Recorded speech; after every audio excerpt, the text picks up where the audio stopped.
Hello again, everybody. Diamond Jim's 45 here. And yes, I have a stand. I got a stand for Christmas, and that's a good thing. Along with that, I have VIP tickets for the 2025 National in Rosemont, Illinois, outside of Chicago. I have free lodging. My daughter lives about 20 minutes away. So I hope to meet everybody, hope to go to the YouTube meet and greet, and hope those of you that have been there before enjoy my company. I know I can be a load at some times, just ask any of my friends. But anyway, went to a show today in Newburgh, Indiana. Brad and Neil get the people through the door. Let me tell you, it was packed. In the 65 table show in Newburgh, Indiana at a American Legion. They run it on Friday afternoon from noon to 6 and Saturday morning from 9 to 4. Well, then Saturday afternoon, 9 to 4 anyway. And it was packed both days for anything you wanted. They had mostly new, some vintage. I made a vintage pickup, and which was a little lot of 15 1969 Topps Decal Edge, the test issue, and three Hall of Famers. One of the Hall of Famers was duplicated. I have to look down and look at my notes. I'm 69, might have a senior moment, so bear with me. So that's why I keep notes. Anyway, so here are those aforementioned Decal Edge cards now. There were 15 out of the 15. Oh, I dropped one. Very elusive Louis Aparicio card. Out of the 15, like I said, 3 Hall of Famers and a duplicate on the Aparicio. Well, let's get to it. And here's the Louis Aparicio, the aforementioned Louis Aparicio in a glare, in a Baltimore uniform with socks superimposed on it, on the helmet. Here's the other aforementioned duplicate of Mr. Aparicio. I believe he's the oldest living Hall of Famer. So that's that. And let's do it this way. Juan Marichal, I believe he was the first Dominican player in the Hall of Fame. Underrated guy. And last but not least, newly minted Hall of Famer, Dick Allen. And, Rich Allen on this card. You have to really watch yourself when you look up Rich or Dick or Richie Allen on eBay. But there he is in all his Philly glory in living black and white, 1969 Topps Decal Edge. And some of the commons were like Mel Stottlemyre, Jim Fregosi, Ken Harrelson, Rick Mundy. I think Rick Mundy was the first guy ever picked in a MLB draft, I think. Anyway, ex-Marine, I do know that. All right, like I said, those are the show pickups. And like I said, the show is well worth getting into if you're in the southwestern Indiana area. I will put phone numbers in the description of the video. If you want to get hold of anybody, they have a show. The next show they have in Newburgh is the 10th and 11th, Friday and Saturday of January. Next one after that I will be in setting up will be the 31st of January and the 1st, which is a Saturday in February.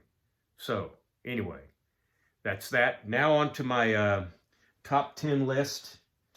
And like I said, I like to keep it short and sweet. And anyway, I'm going to put on a hat for this one.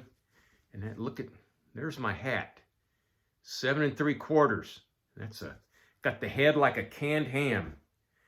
You know what they say about guys with big heads? Big caps. So anyway, like I said, I look at my notes. Okay. First in my top 10 list in my collection is the Cards Clubbers. Lou Brock and Curt Flood, some iconic Cardinals from my generation. And And there they are in a near mint 8 from 1967. Only super I have a Bob Gibson comes in at number 9 in a mint 9. 1970 super of Bob Gibson. Really nice example. There you go. Then next, very elusive card. Oh, mercy. These 69-year-old bones can't reach down and pick stuff up. Anyway, very lively card. A 1967 Topps Bob Gibson in an 8.5. If it was only an 8, I wouldn't have dropped it. But it's an 8.5, so I dropped it. So there he is in an 8.5 from 1967. Then we have 1965 Lou Brock, his first Cardinal card. Gosh, glare is awful. Got to get used to it. His first Cardinal card in an 8, high numbered from 1965. And yeah, if you put the Cardinal set together from 1964, you have an Ernie Berlioz. Brock's still a Cub on 1964 top set. There you go, 1965 Lou Brock in an 8. Next card is a 1969 Topps Bob Gibson in an 8. He won at least 20 that year. The next card is another Bob Gibson. As you can tell, I'm a Gibson fan. In an 8 from 1966. The next card in my countdown is a 1965 Topps Bob Gibson in an 8. And the next one is a 1962 Topps Bob Gibson in a 7, high numbered, Hall of Famer, short printed, condition sensitive set. There you go. What more can you ask for? Bob Gibson in a near mint 7 from 1962.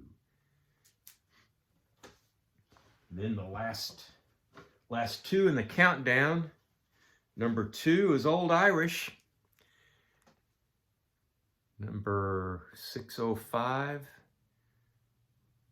Mike Shannon, 1967 in an 8. Really had to look for a long time to find one this good. And I like these 8s, you know, and 67 high number, you can't go wrong in that kind of condition. There you go, Mike Shannon, employed by the Cardinals from 1962 to 2021 in some way, shape, or form. Player, front office, broadcaster, yes, Mike Shannon. And the top card in my countdown is a 1967 Topps Lou Brock in an 8.5, and that's the top card in my collection as far as value is concerned, or what it cost when I bought it. Anyway, that 8.5 from 67. And there you go. So that's my top 10 list. And just like to say a thank you to everybody that has watched my channel over the last year. And if you clicked the like, if you left a comment, God bless you if you subscribed. I have 181 of you out there, and I'm grateful for each and every one of you. I'm grateful if you just turned on my video and you said, "Ah, the heck with this guy." And, you know, if you just watched it for that few seconds, I'm grateful. I just love the hobby. Nobody collects alone. Nobody does these YouTube videos alone. So there's always somebody watching, and I'm proud of the spot I have in the hobby. It's a very small spot, but I'm proud of it nonetheless. And I want to wish each and every one of you a wonderful 2025 and the best of health, wealth, joy, peace, everything in 2025. Hopefully I can catch up with a lot of my fellow YouTubers at the National in Chicago. I'm looking forward to it already. I'm looking forward to the meet and greet.